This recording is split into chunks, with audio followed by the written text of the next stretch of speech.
Assalamualaikum warahmatullahi wabarakatuh. So I think that everybody already refresh your body and so on. Okay, in the first very beginning in the morning, we has been presented by many topics, okay? Starting for the promoting peace, practical solution, wealth, well-being, and so on. So it is kind of related with what Professor Stephen Roy will give and deliver his talk. So you will be hearing a presentation from Prof. Dr. Stephen Roy on this very timely subject, but before we get started, may I introduce a brief about Professor Dr. Stephen Roy. He's a graduate of the History and Archaeology Department of the Faculty of Philosophy of Athens University, Greece, and a holder of a PhD in Comparative Ethnology from the Department of Biblical Studies and Near Eastern Culture of Glasgow University, Great Britain. He has taught at the Greek State Open University under the capacity of the authors and critical reader of thought material for the Greek race dispersion through the ages syllabus for mainstream courses of the Greek civilization section. He is also a business English instructor at companies' executive seminars and a permanent member of the Glasgow University General Council. Now, moving along to our session, please give a big applause and welcome to Professor Stephen Roy, who will be speaking to us entitled Universal Socialization of Humanity and the Fight Against Social Dementia by Means of Civic Education and Enlightenment. Please welcome.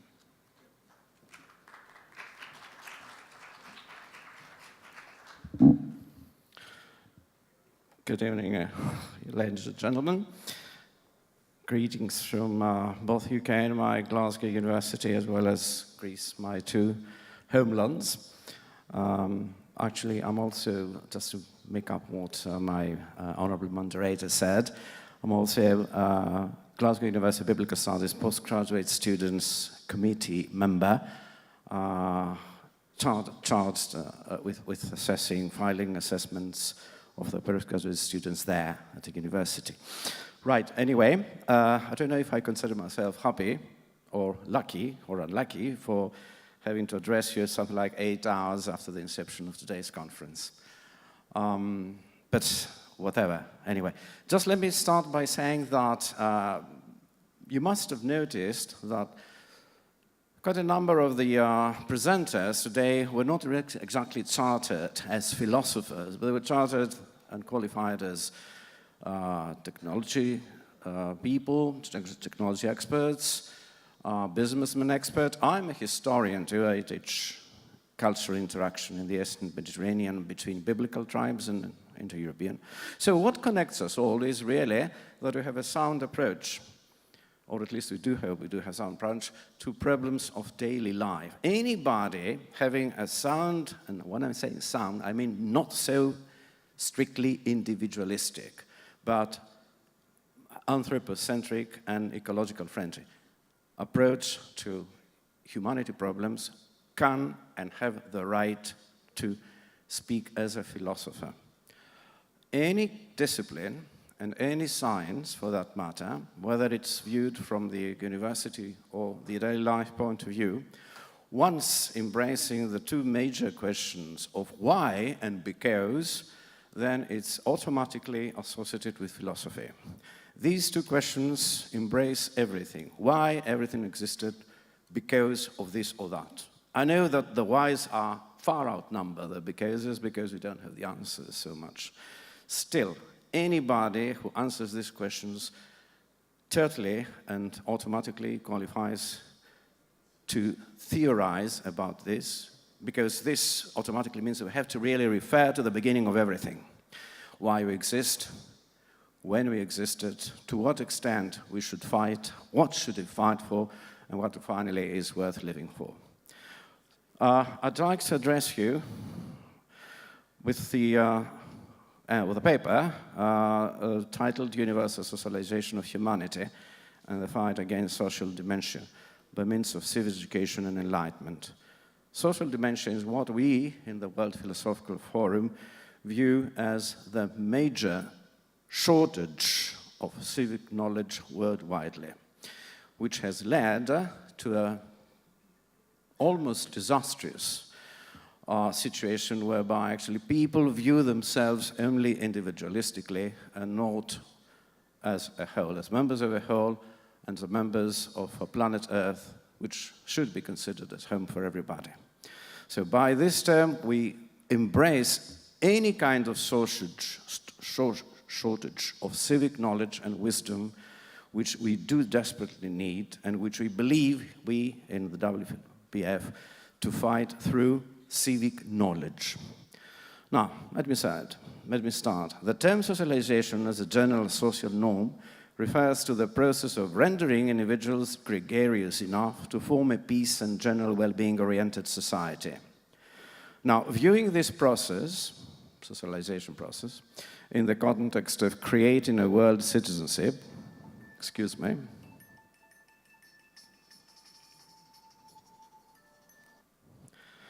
that's my alert signal, which I usually put on actually to alert me to my daily routine.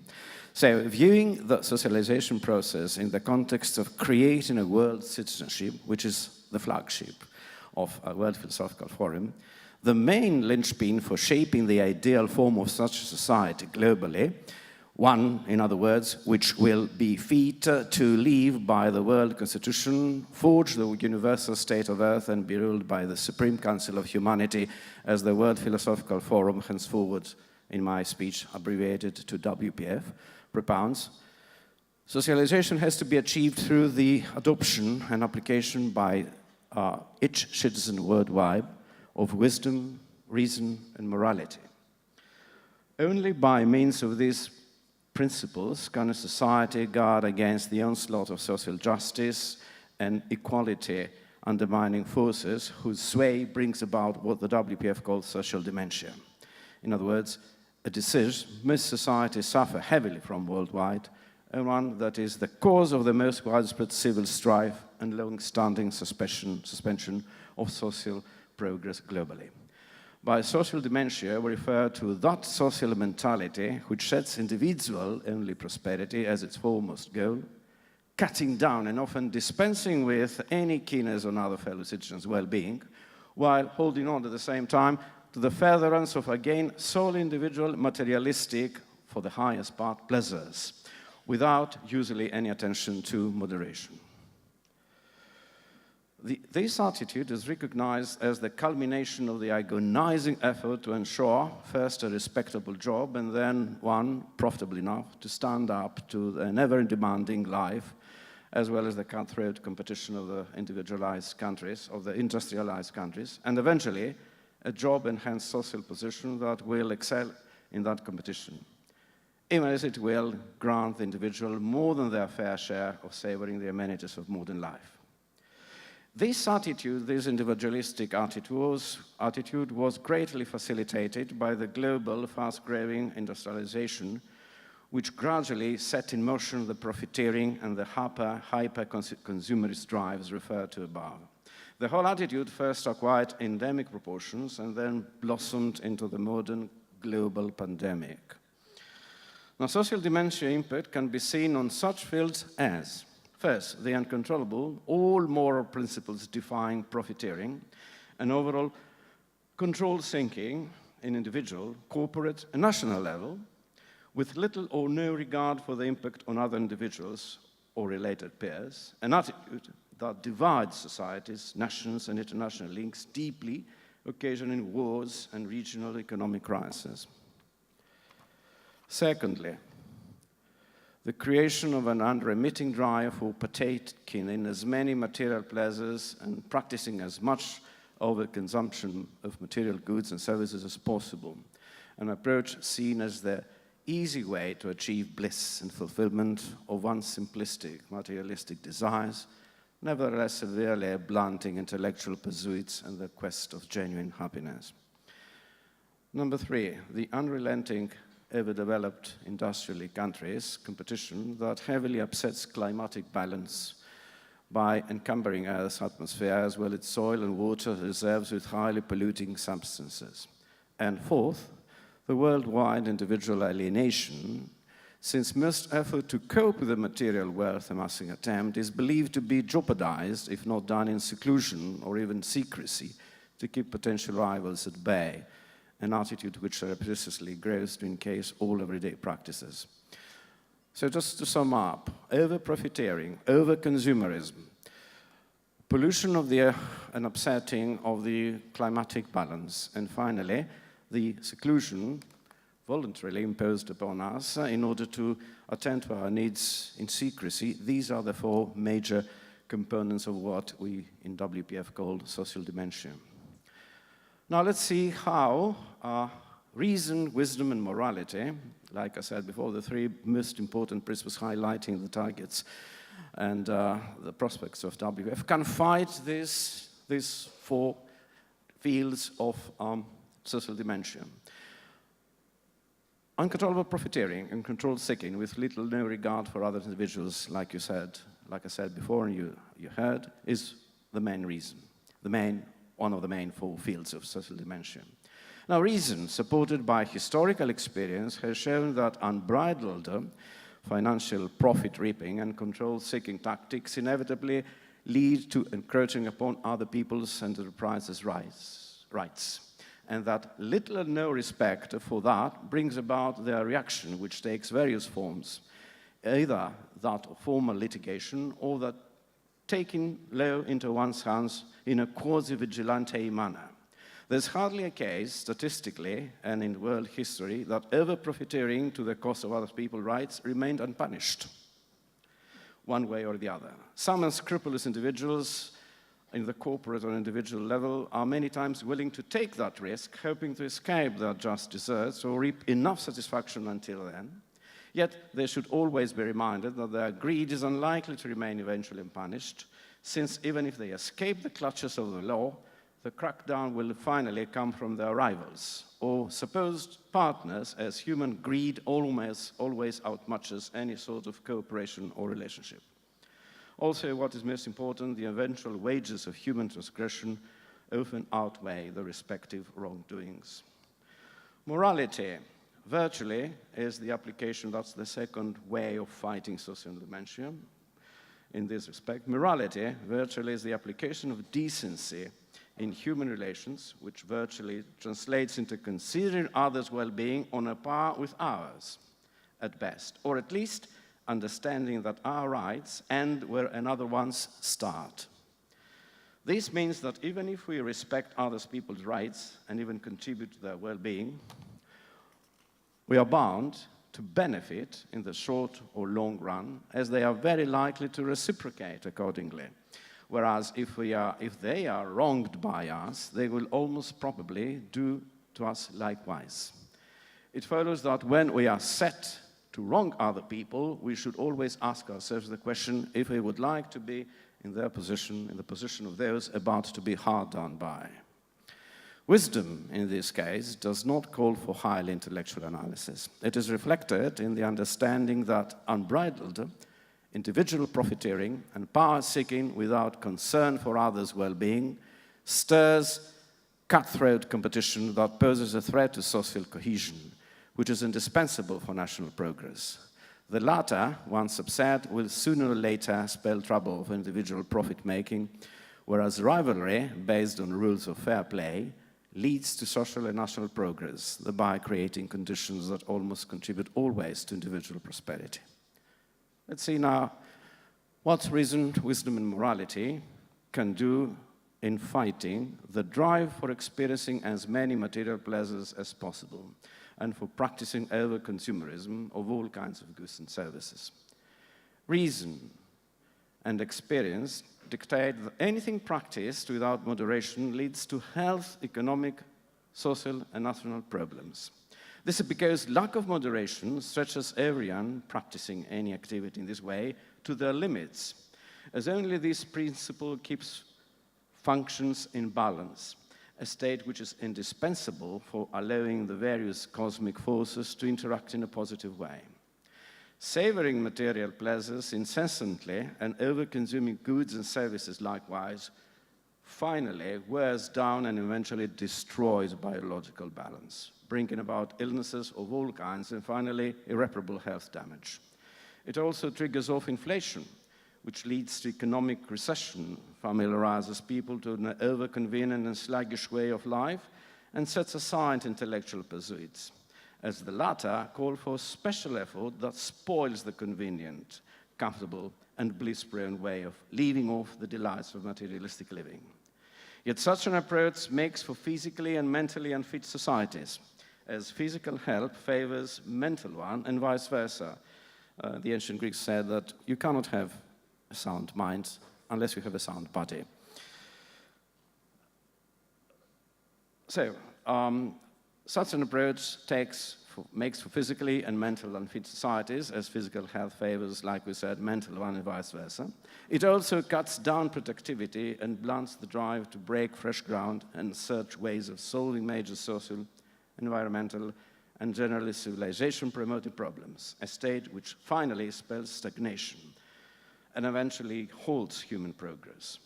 Morality arguments against this approach can be clearly seen to focus on the impact materialistic living has on individual pursuits, already referred to. Leading a life bent upon material pleasures and overconsumption of material goods grows an insidious adversity to intellectual quests, as intellectual quests upset the conveniently acquired delights and bliss of materialistic living. In turn, this materialistic attitude guides societies, nations, and eventually humanity away from progress, as the latter is promoted only through the exploits of the intellect, and such an outcome is the pinnacle of immorality.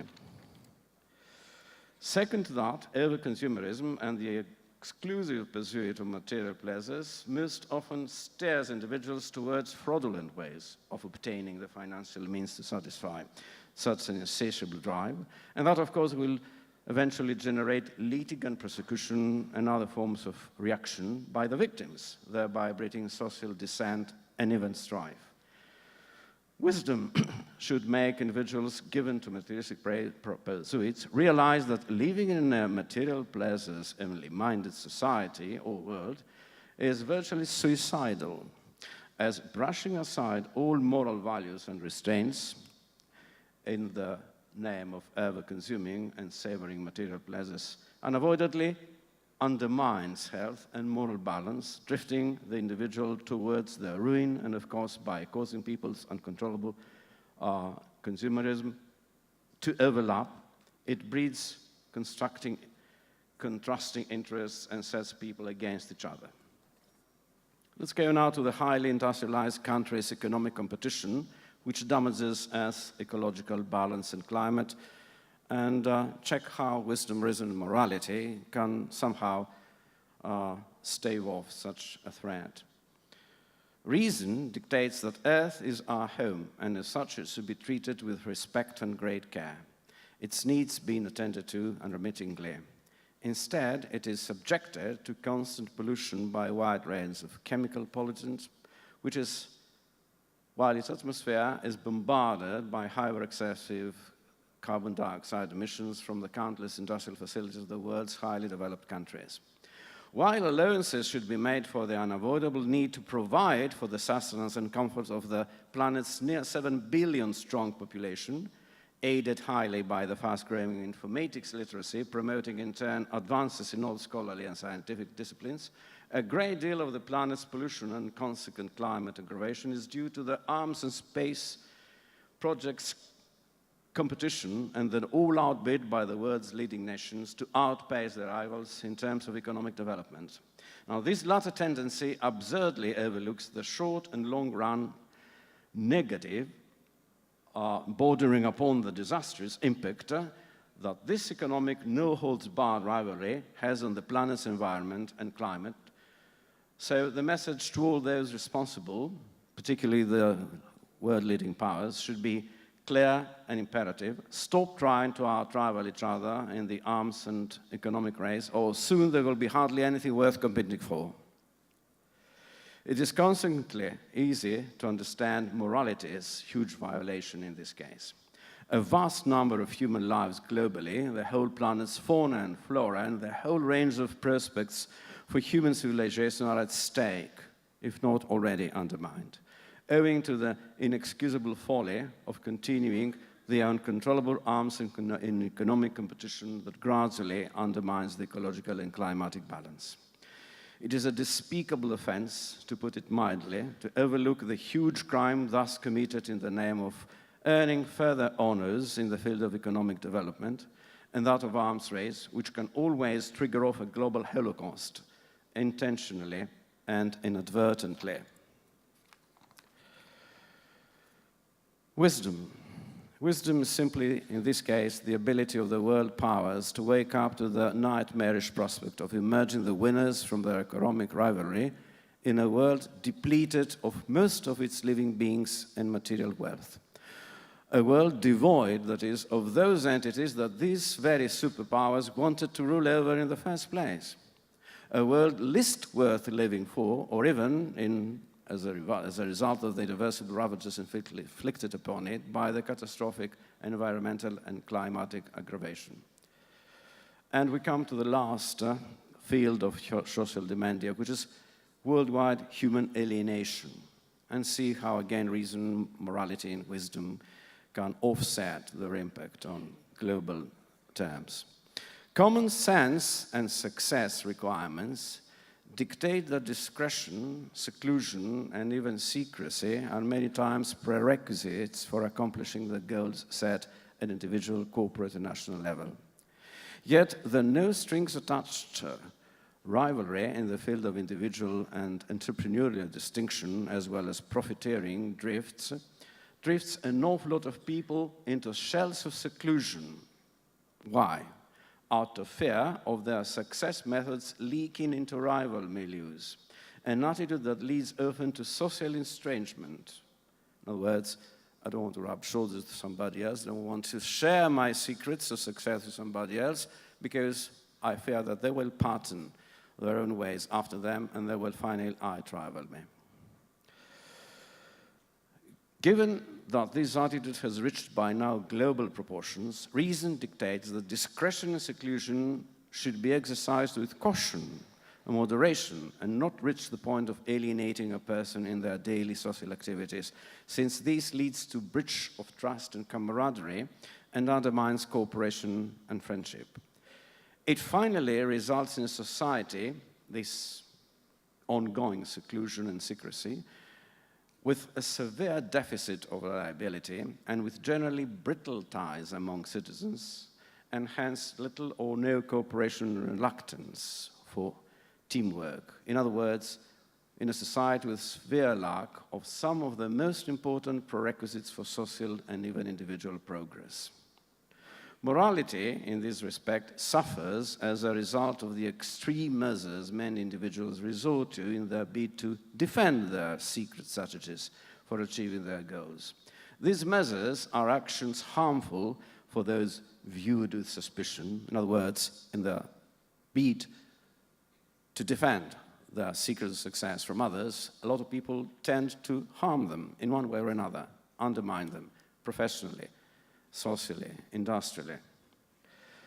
These measures are actions harmful for those viewed with suspicion and as potential threats for what it is at stake, and reflect the total lack of trust and the morbid misunderstanding of reality by those obsessed with the fear of their success tactics, becoming known and with shrouding them in secrecy to the point of becoming themselves alienated from their fellow citizens and viewing them as potential enemies.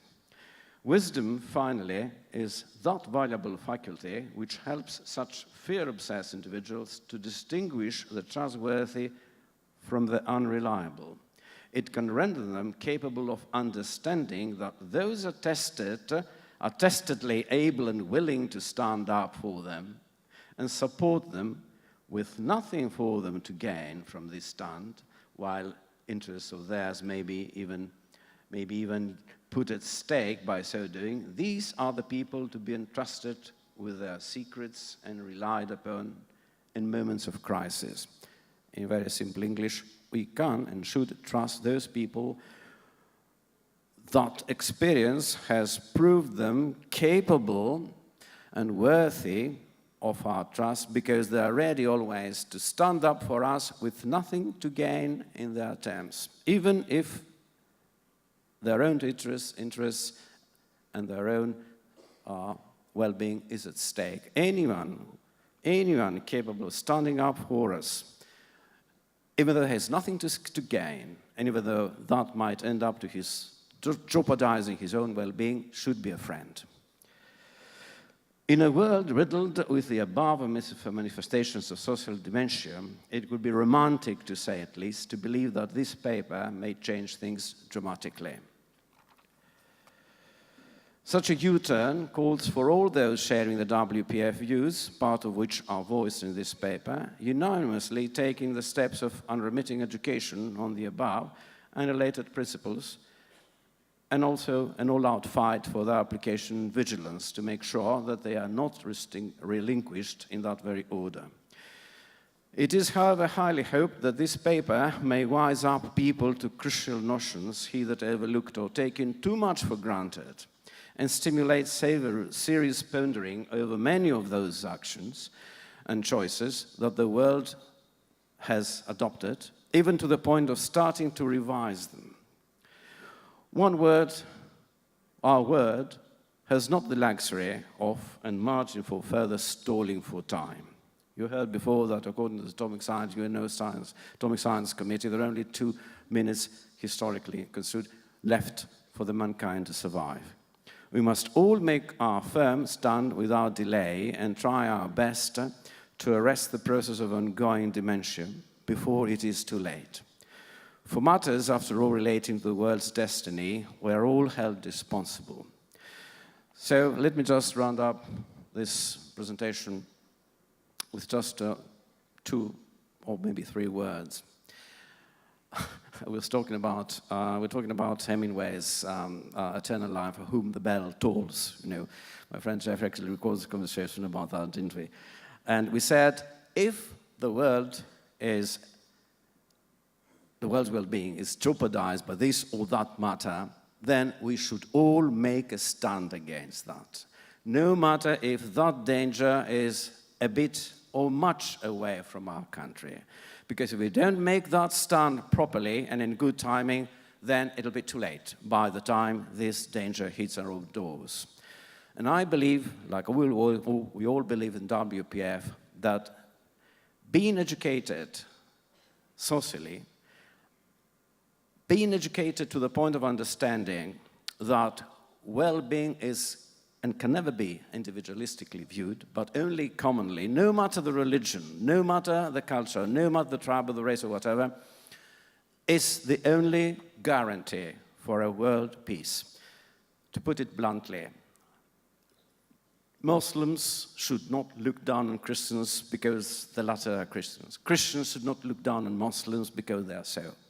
We are all members and crews of the same boat. And we are all held responsible for making sure that this boat sails safely. Otherwise, any hole punched in that boat will take us down likewise.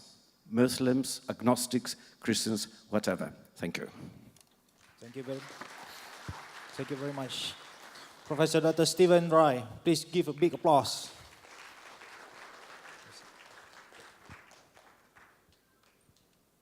So ladies and gentlemen, so I would like to open the question to the floor. If you have any question to ask Professor Dr. Stephen Roy, so I think that he will be pleased to answer your question. Yeah, please. Thank you very much, Professor Roy. I thought it is a very courageous paper. In light of to my mind, it challenges the dominant thinking of the day, you know. But my question is, wouldn't you agree that the effects of social dementia that you listed in your paper, the effects of social dementia, basically boils down to the dominant conception of man? So I wonder what is the conception of man that underpins your paper, That's one. Secondly, just the last one is that how do you intend, or how have you been inculcating these principles of reason, wisdom, and morality that you advocate? Thank you. Yes, thank you. No, I don't believe that social dementia boils down only to misconstruing the role of man. It boils down to misconstruing the balance we think ourselves practicing towards other human beings and the environment. I think social dementia means grossly misconstruing the other people's rights and duties and ours towards them and the environment. I think in this way, and because again, the misconstruction of well-being and happiness, just like previous speaker said very precisely, because we conceive it in our own way, has led to a total misbalance of our duties and our rights. We confuse our duties and rights. We do not recognize that our rights stretch as far as our other people's rights start. And in doing so, we believe that by encroaching upon other people's rights because they are wealthy, or maybe because we come from a richer country, is totally vindicated and justifiable. No, that's wrong. That's wrong. That goes, of course, as my friend said, and thank you for your question, as far as misconstruing other persons, but also do the same with the environment. We believe that because we have to feed no less than maybe 1.5 billion people, we are allowed and justified in polluting the environment with as many pollutants as possible in our bid to create enough means to sustain these people. Wrong.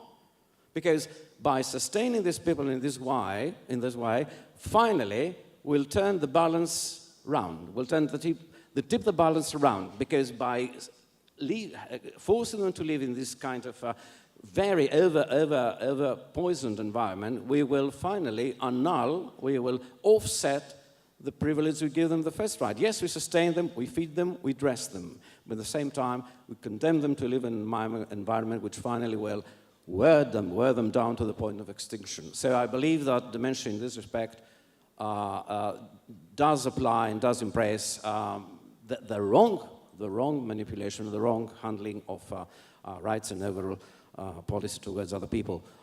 Could you just repeat, please, the second question? Because I'm not quite sure I have it in mind. The second question? So basically, how do you propose inculcating the principles of wisdom, reason, and morality in the education system? In the education, yes. Well, obviously, in this respect, I have to share the attitude of those who've taken the floor before me by saying that teaching wisdom, reason, and morality should start at the primary level. Not in the sense of teaching just what classical philosophers said, but making sure that we elicit the practical approach of these teachings to everyday life. Saying, for example, how difficult it could be and how dangerous to allow wrongly construed sense of freedom for those young people. Making clear to them, driving clearly the point across to them that if we allow them to experience as many things as possible in everyday life, would ruin them. We do need to filter the knowledge we wish, and that is really what wisdom should do, so that we give them the idea to understand what is profitable for them and what is not. If we do so, we will wise them up to the dangers at a very early stage and make them capable of fending off these threats later. That kind of wisdom could be incorporated in the so-called social education, and call it in British schools, discipline, which so far embraces only constitutional rights, but that doesn't make much sense, believe me, to primary school kids. We should tell them, you are at this age, be careful because at this age, this or that is dangerous for you. Be careful because viewing other people of different culture and color as dangerous is wrong, because they have the same right as you do. This is wisdom again, and it will somehow gears their morality to an approach that is all human, not all British, all Greek, or Malaysian or something like that. So wisdom and morality really could go hand in hand, and they could possibly steer people to a good direction and a sound direction. Reason, certainly there's no wisdom without reason. If we just combine these three principles in, like I said, social education, starting from the primary level, then try and elicit the ideas and adopt in the more education and more academic way in the junior and senior high, and then in a more specialized way in the university through the such disciplines as pedagogy, philosophy, then we would achieve what is a sort of chain reaction of education starting from the 7th year of age and culminating in the 23rd year by the time they do their master's degrees, and then trigger off, if you like, a sound curiosity and a sound drive to continue with PhDs and things like that. I think that's my idea about your question. Thank you. Okay. Any other last questions to ask? Please, one question. Oh yeah, please.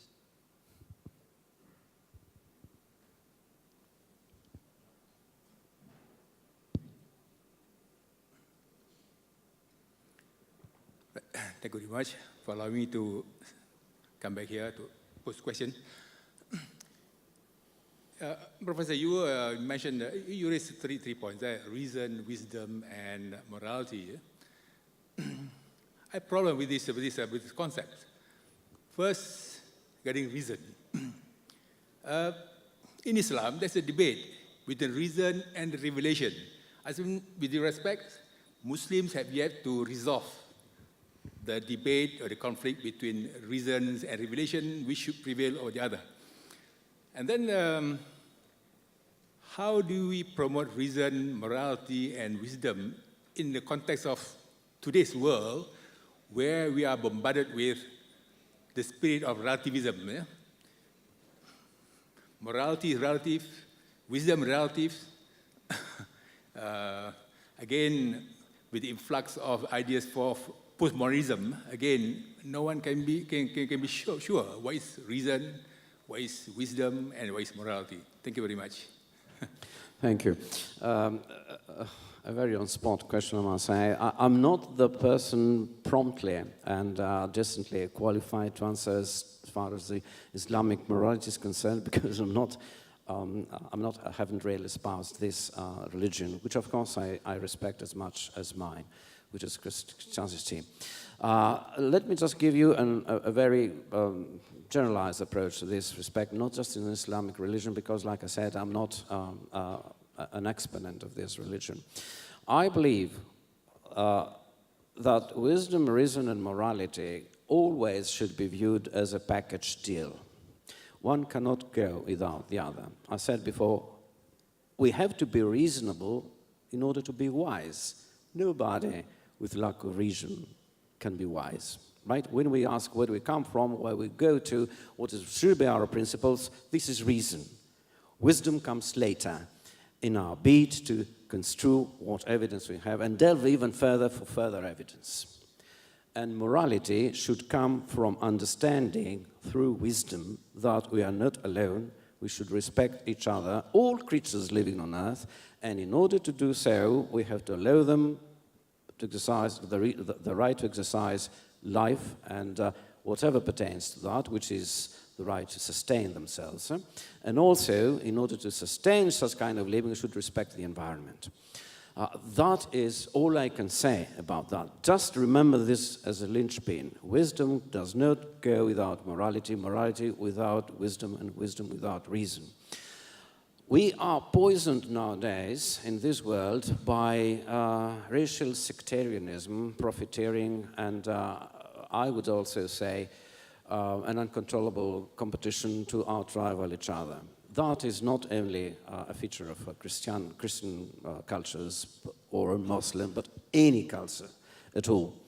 It is the understanding that the more we earn and the more well-fed we are and the better kind of well-being we are, then the more respect we command.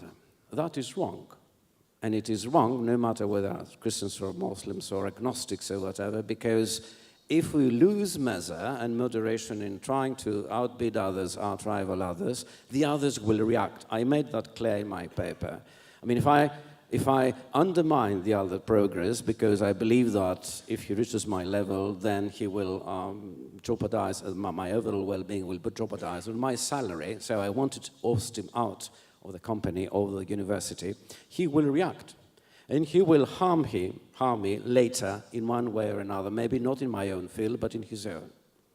He will harm, if not me, maybe my wife, my kid, my sister, my brother. It's human.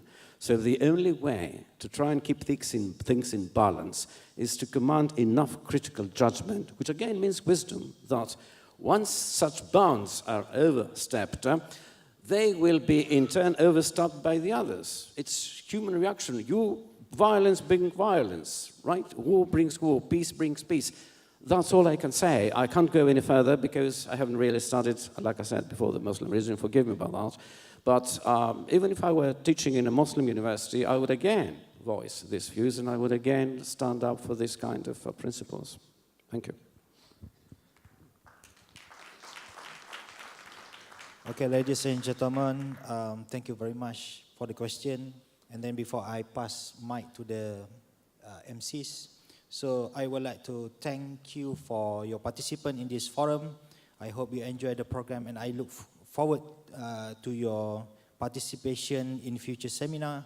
So finally, on behalf of the WPF Malaysian National Branch, I hope that Prof. Dr. Stephen Roy enjoyed the rest of his time in Malaysia. Thank you. Well, ladies and gentlemen, that's the end of paper 4, and the end of our convention today. We would like to thank Professor Dr. Stephen Roy, Vice President, World Philosophical Forum, who has presented his thoughts and views in his paper. Many thanks to Dr. Muhammad Saufi bin Cik Rusli from University Malaysia Kelantan as the moderator for this session. As a token of appreciation, we would like to invite Tuan Haji Wan Muhammad bin Wan Ibrahim, EXCO, World Philosophical Forum Malaysia National Branch, to deliver the souvenirs.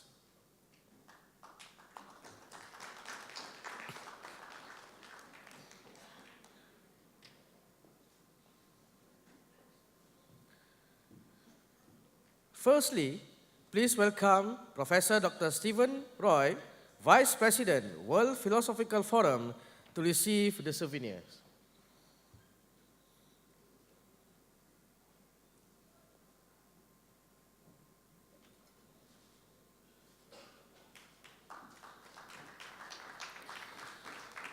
Next, we call upon Dr. Muhammad Saufi bin Cik Rusli from University Malaysia Kelantan as the moderator for the souvenirs.